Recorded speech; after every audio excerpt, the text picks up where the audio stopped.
जय श्री कृष्ण। नमस्कार दोस्तों, स्वागत है आप सभी का वास्तु ज्ञान उपाय यूट्यूब चैनल पर।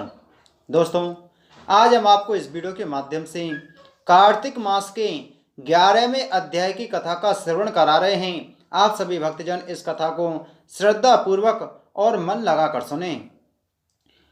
जिसको जप कर जीव हो भव सागर से पार, 11वें अध्याय का कमल करे विस्तार।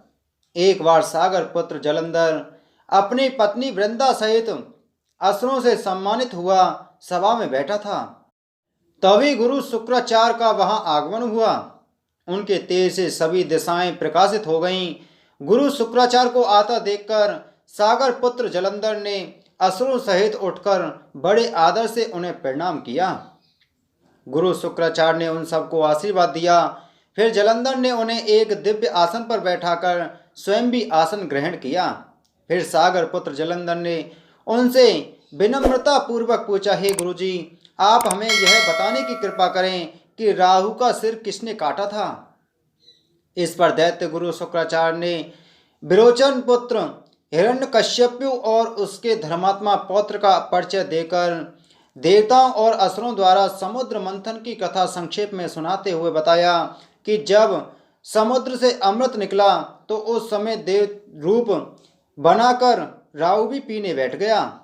इस पर इंद्र के पक्षपाती भगवान विष्णु ने राहु का सिर काट डाला। अपने गुरु के मुख से इस प्रकार के वचन सुनकर जलंधर के क्रोध की सीमा न रही। उसके नेत्र लाल हो गए।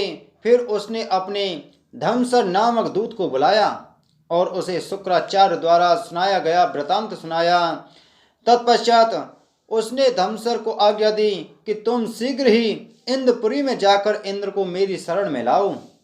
धमसर जलंधर का बहुत आज्ञाकारी एवं निपुण दूत था।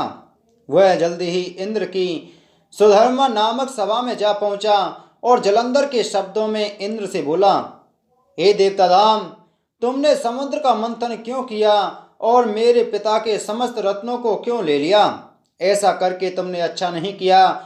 यदि तू अपना भला चाहता है तो उन सब रत्नों एवं देवताओं सहित मेरी शरण में आ जा, अन्यथा मैं तेरे राज का ध्वंस कर दूंगा। इसमें कुछ भी मिथ्या नहीं है।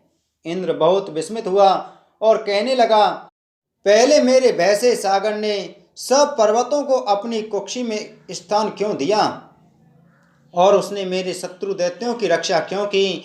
इसी कारण मैंने उनसे सब रत्न हरण किए हैं। मेरा द्रोही सुखी नहीं रह सकता, इसमें संदेह नहीं है। इंद्र की ऐसी बात सुनकर वह दूत शीघ्र ही जलंधर के पास आया और सब बातें कह सुनाई।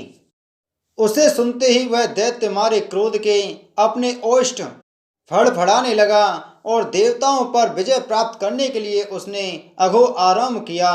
फिर तो सब दिशाएं पाताल से करोड़ों करोड़ों दैत्य उसके पास आने लगे। शुंभ निशुंभ आदि करोड़ों सेनापतियों के साथ जलंधर इंद्र से युद्ध करने लगा। शीघ्र ही इंद्र के नंदन वन में उसने अपनी सेना उतार दी। वीरों की शंख ध्वनि और गर्जना से इंद्रपुरी गूंज उठी। अमरावती छोड़ देवता उससे युद्ध करने चले।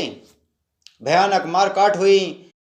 असुरों के गुरु आचार्य शुक्र अपनी मृत संजीवनी विद्या से और देवगुरु बृहस्पति द्रोणागिरि से औषधि लाकर जलाते रहे। इस पर जलंधर ने क्रुद्ध होकर कहा कि मेरे हाथ से मरे हुए देवता भी कैसे जी जाते हैं? जलाने वाली विद्या तो आपके पास है।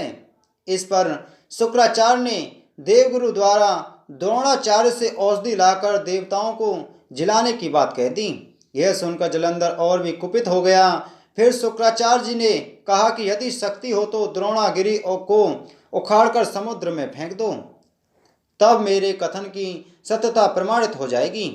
इस पर जलंधर कुपित होकर जल्दी ही द्रोणागिरि पर्वत के पास पहुंचा और अपनी भुजाओं से पकड़कर द्रोणागिरि पर्वत को उखाड़कर समुद्र में फेंक दिया। यह तो भगवान शंकर का तेज था। इसमें जलंधर की कोई विचित्रता नहीं थी। तत्पश्चात यह सागर पुत्र युद्ध भूमि में आकर बड़े तीव्र गति से देवताओं का संहार करने लगा। जब द्रोणाचार्य जी औषधि लेने गए तो द्रोणाचल को उखड़ा हुआ शून्य पाया। वह भयभीत हो देवताओं के पास आए और कहा कि युद्ध बंद कर दो, जलंधर को अब नहीं जीत सकोगे। पहले इंद्र ने शिव जी का अपमान किया था। यह सुन देवता युद्ध में जय की आशा त्याग कर इधर उधर भाग गए। सिंधु सुत निर्भय हो अमरावती में घुस गया। इंद्र आदि सब देवताओं ने गुफाओं में शरण ली। इति श्री कार्तिक मास 11वां अध्याय संपूर्ण। बोलो शिव शंकर भगवान की जय। बोलो भगवान विष्णु की जय। दोस्तों, वीडियो को ज़्यादा से ज़्यादा शेयर करें और चैनल को सब्सक्राइब जरूर करें। आगे की कथा में मिलते ही कार्तिक मास के 12वें अध्याय के साथ में। आप सभी को जय श्री कृष्ण।